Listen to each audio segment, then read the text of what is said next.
Hello friends, welcome back to ये channel accounts guru. और जैसा हमने कहा था, अकाउंट्स की तैयारी करेंगे हम लोग सीयूटी में। और यहाँ पर सबसे पहला चैप्टर जो है आपका वो है नॉट फॉर प्रॉफिट ऑर्गेनाइजेशन। सबसे पहला इंपॉर्टेंट है रिसिप्ट्स एंड पेमेंट अकाउंट। यानी यहाँ पर कोई भी एनजीओ हो, नॉट फॉर प्रॉफिट ऑर्गेनाइजेशन हो, वो पहला अकाउंट बनाती है कैश का लेन देन का। बिकॉज बहुत बड़ी जिम्मेदारी होती है जब आप पब्लिक का पैसा यूज़ कर रहे हैं, लोगों का पैसा यूज़ कर रहे हैं, तो आपको दिखाना पड़ेगा कहाँ कहाँ से फंडिंग आई है और कहाँ कहाँ आपने पैसे को इन्वेस्ट किया है। तो सबसे पहले रिसिप्ट साइड पे मैं मोटा मोटा ले रहा हूँ अभी आपको 11 आइटम्स और 7 items of the payment. So let's see. सबसे पहली आइटम हमारी क्या है जो मोस्ट इंपॉर्टेंट है, वो है अपने मेंबर्स से फीस लेना। जितनी भी ये एनजीओ होती है, जितनी भी ये चैरिटेबल ऑर्गेनाइजेशंस होती हैं, ये क्या करती हैं, मेंबर्स बनाती हैं और उनसे मंथली, क्वार्टरली, एनुअली कुछ भी ऐसी रेगुलर बेसिस पे फीस लेती रहती है। तो यहाँ पर बात ये आती है कि जो मेंबर्स होते हैं वो सब्सक्राइब कर रहे हैं उस ऑर्गेनाइजेशन की सर्विसेज को, इसलिए उनको सब्सक्राइबर कहा जाता है। और जो पैसा उनसे लेते हैं उनको बोलते हैं हम सब्सक्रिप्शन, यानी मेंबरशिप फीस। तो ये रेवेन्यू आइटम रहेगी, यानी लगातार आती रहती है, लगातार आती रहती है, इसलिए इसको बोला जाता है हमारे यहाँ पे इसको रेवेन्यू रिसिप्ट। तो आप देखेंगे रिसिप्ट 11 है।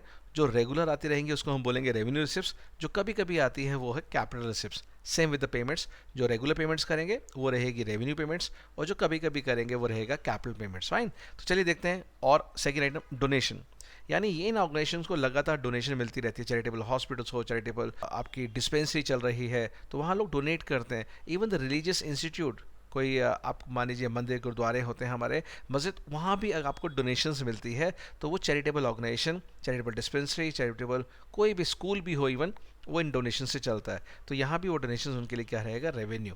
Then entrance fee. कभी कभी क्या होता है, अगर आप देखते हैं कोई अपने एरिया में कोई आपने चैरिटेबल जिम ज्वाइन करा है, चैरिटेबल स्पोर्ट्स कॉम्प्लेक्स ज्वाइन किया है, या जो जो गवर्नमेंट के होते हैं कॉम्प्लेक्स, आपने उसमें आपने मेंबरशिप नहीं ली है, बट आपने कहा है कि जब भी मैं एंट्री करूंगा तो मैं बैडमिंटन अगर खेलने जाऊंगा तो उसका मैं 30 रुपीज़ 50 रुपीज़ का पर्ची कटवाऊंगा। तो कहने का मतलब ये, जब आप रेगुलर मेंबर नहीं होते बट जब भी आप उसकी सर्विस अवेल कर रहे हैं, जाके वहाँ पर एंट्रेंस फीस आप देके एंट्री कर सकते हैं, वो है एंट्रेंस फीस। देन अगर आप उस क्लब के लाइफ टाइम मेंबर बनना चाहते हैं, देन यू हैव टू पे the life time membership fees. अगर आप जानते हैं इस्कॉन टेम्पल है, इस्कॉन टेम्पल के अंदर भी अगर आप लाइफ मेंबर बनना चाहते हैं तो you have to pay certain amount and you become life member and then you get the services till you are alive. तो ये उस ऑर्गेनाइजेशन के लिए कैपिटल रिसिप्ट है, यानी कभी कभी आती है, बहुत हैफ्टी अमाउंट होता है, इसको बोलते हैं हम लाइफ मेंबरशिप फीस। तो ये सारा पैसा क्या है, आ रहा है रिसिप्ट साइड। आपने कैश बुक बनाई होगी, कैश बुक के डेबिट साइड पे हम रिसिप्ट लिखते हैं और क्रेडिट साइड पे पेमेंट लिखते हैं। तो ये सारे के सारे रिसिप्ट्स को हम लिखना है डेबिट साइड पे। देन सेल ऑफ एसेट्स और ओल्ड आइटम्स, कोई अगर सेट खराब हो गया, स्क्रैप हो गया, तो उसको हम बेच भी सकते हैं और पैसा ले सकते हैं।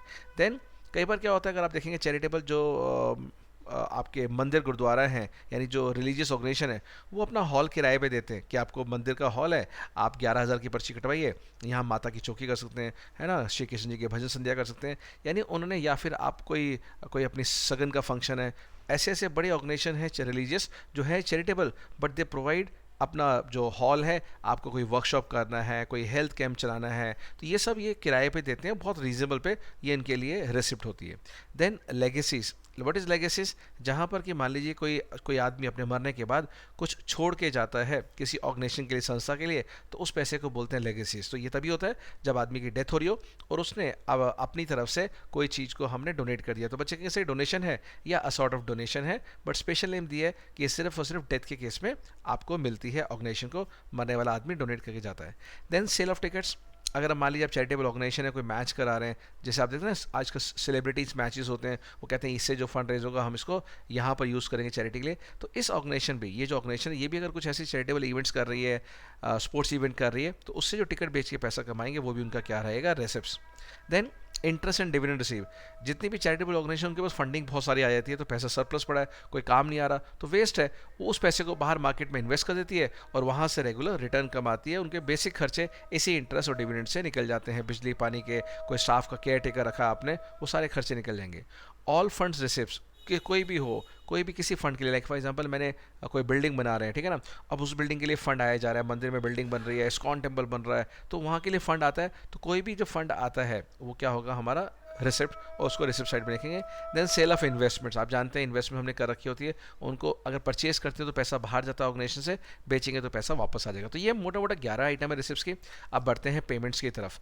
पेमेंट्स में क्या आता है, आप कहेंगे सर यहाँ पे क्या एनजीओ सैलरी देती है, ये तो चैरिटेबल समाज है। हाँ, चैरिटेबल डिस्पेंसरी है, मगर वहाँ पे जो नर्सेज हैं, जो डॉक्टर्स आ रहे हैं, उनको हम सैलरी पे करते हैं, या सैलरी नहीं करते तो थोड़ा सा ऑनरेरियम पे करते हैं, कोई एक नॉमिनल सा अमाउंट, तो वो भी हमारा पेमेंट्स है।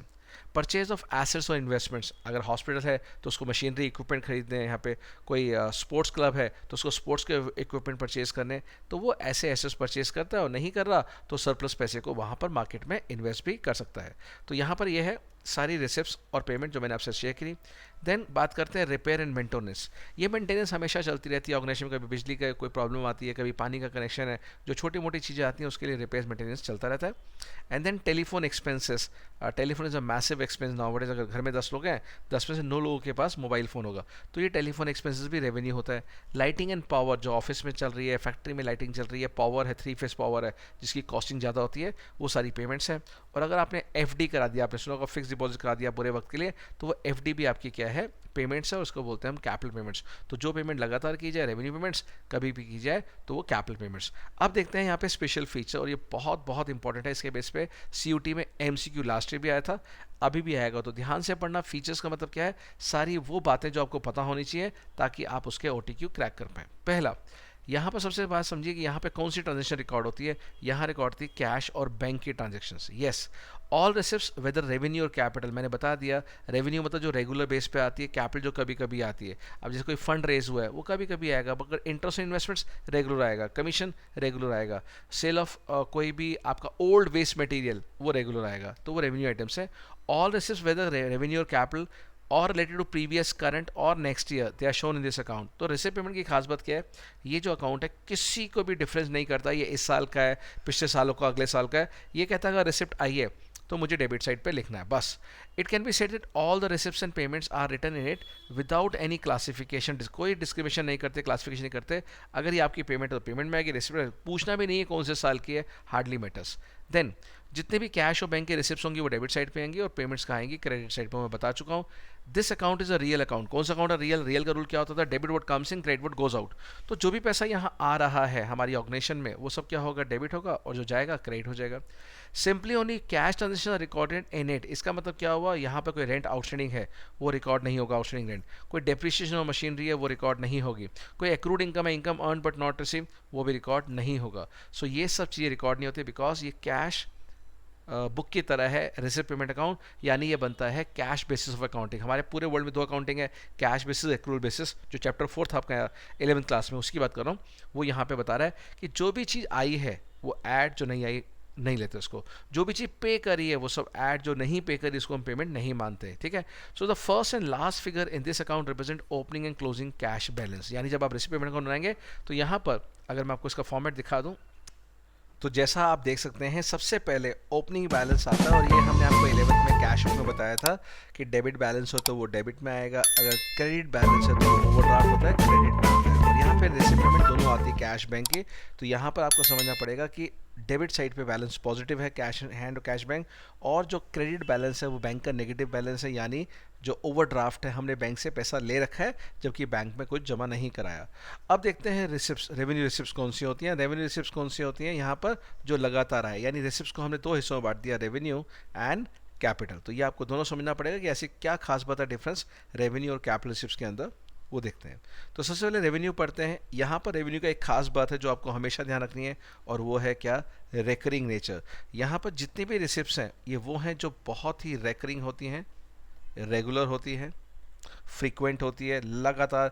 ये हमारे पास कहते हैं ना कि बिना इसके हमारा जो एनजीओ है चल ही नहीं सकती, इसी की वजह से हमारे सारे खर्चे मीट हो रहे हैं। ये रेगुलर होती है, कंसिस्टेंट होती है, and usually of small amount. बहुत ज़्यादा लागत नहीं लगती इसमें, बहुत कम अमाउंट है, और बहुत कम अमाउंट, छोटी छोटी अमाउंट आती रहती है। फॉर एग्जांपल अगर बात करूँ मेंबरशिप फ़ीस की, तो एनुअल फ़ीस कितना होगा, 500 रुपये, 600, 800, तो ये बहुत ही छोटी अमाउंट होती है।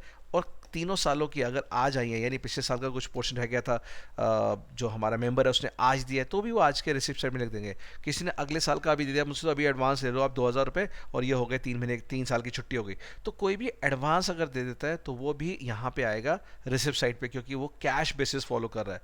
यानी ये पूरा जो रिसिप्ट पेमेंट अकाउंट है हमारा कैश बेसिस पे डिपेंड करता है, यानी जब कैश एक्चुअल हाथ में आ जाए तो रिसिप्ट में लिखो, एक्चुअल पे किया हो तो पेमेंट्स में लिखो। तो यहाँ पे आती है।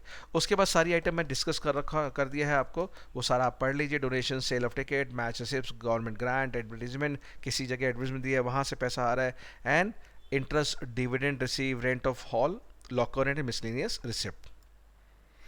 And the best part is all the receipts what we are showing on the receipt side, it relates to your current year, it relates to your previous year and even the next year. So here we are following cash basis, whatever किसी भी year का हो, इस साल अगर आ गया we have to show it is revenue receipt. What is capital receipts? Capital receipt means what? The irregular one. First item is legacies. As I shared, any donation which you have received, किसी partner से मरते time पे वो legacies होती हैं. Donation for specific purpose, again किसी खास मकसद के लिए आया है तो वो मकसद जब तक पूरा नहीं होगा तब तक यूज़ होता रहेगा. वो डोनेशन स्पेसिफिक होती है, लाइक डोनेशन फॉर टूर्नामेंट हो गया, donation for prizes, for building, वो स्पेसिफिक उसी पर्पस के लिए यूज़ होगा. And then life membership fees, entrance fees, sale of investments, endowment fund. Entrance fees NCERT के हिसाब से कैपिटल रिसिप्ट्स है, बट सीबीएसई के हिसाब से रेवेन्यू रिसिप्ट्स हैं. Then sale of investment, asset बेचेंगे तो वो आपका कैपिटल रिसिप्ट्स है. एंडोमेंट फंड यानी किसी खास मकसद के लिए कोई फंड आया हो तो उस पर्पस के लिए ही पैसा लगेगा, ये कैपिटल रिसिप्ट्स है. एंड सेल ऑफ एसेट्स, ये सब चीज़ें हमारी कैपिटल रिसिप्ट्स. अब देखते हैं पेमेंट्स के बारे में. रेवेन्यू पेमेंट्स, वो रेवेन्यू पेमेंट जो लगातार करते रहते हैं, छोटी मोटी पेमेंट्स होती हैं और उनके बिना हमारी एनजीओ रन नहीं कर सकती. रेकरिंग है and very small amount. Printing stationery, salary, rent, bank charges, water expenses, travelling, advertisement, ये सारे ऑनरेरियम, ऑडिट फीस, चैरिटी, ये सारे खर्चे हमारे न्यूज़पेपर, इंश्योरेंस, ये सारे के सारे रेगुलर है रेकरिंग बेस पे. अब कैपिटल पेमेंट्स होती हैं जो कभी कभी होती हैं. फॉर एग्जांपल एनजीओ ने इन्वेस्टमेंट्स परचेज कर ली, कोई लैंड परचेज कर ली, कोई बिल्डिंग ले लिया, ठीक है ना. तो ये सब रेगुलर बेस पे नहीं करते हैं, कभी कभी करते हैं, ठीक है ना. तो ये सारी आइटम होती है हमारी capital payments, like building purchase करना या बनाना, डिपॉजिट्स कराना बैंक के अंदर लॉन्ग टर्म के लिए, फर्नीचर परचेज करना, स्पोर्ट्स इक्विपमेंट, बुक्स हो गया, एंड एडवांस फॉर बिल्डिंग. ये सारी रिसिप्ट्स और ये सारी पेमेंट जब हम लेते हैं और माइनस करते हैं तब हमें आता है क्लोजिंग बैलेंस. तो ये याद रखिएगा. अभी हमने रिसिप्ट डिस्कस किया, सारी रेवेन्यू, सारी capital, same with the payments, revenue payments, capital payments, और एंड रिजल्ट क्या होता है दोनों साइड का टोटल करना. यानी आप ये मत भूल जाइएगा, पर्पस क्या है इसका बनाने का, दोनों तरफ का टोटल करना और देखना कि हमारे पास कितना बैलेंस बचा है साल के एंड में, कैश में, और बैंक बैलेंस कितना बचा है. तो we will do this total and we will do this total on the credit side and we will take the balance. So always remember, you can have a positive balance for both cash and bank, but you can have a negative balance overdraft only for the bank balance. Cash balance does not have a credit balance. तो यहाँ पर to balance sheet, only bank का balance आ जाएगा आपका overdraft.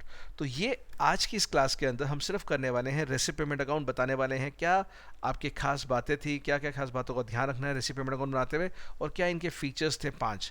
तो इसको आप नोट डाउन कर लीजिए अपने नोटबुक में.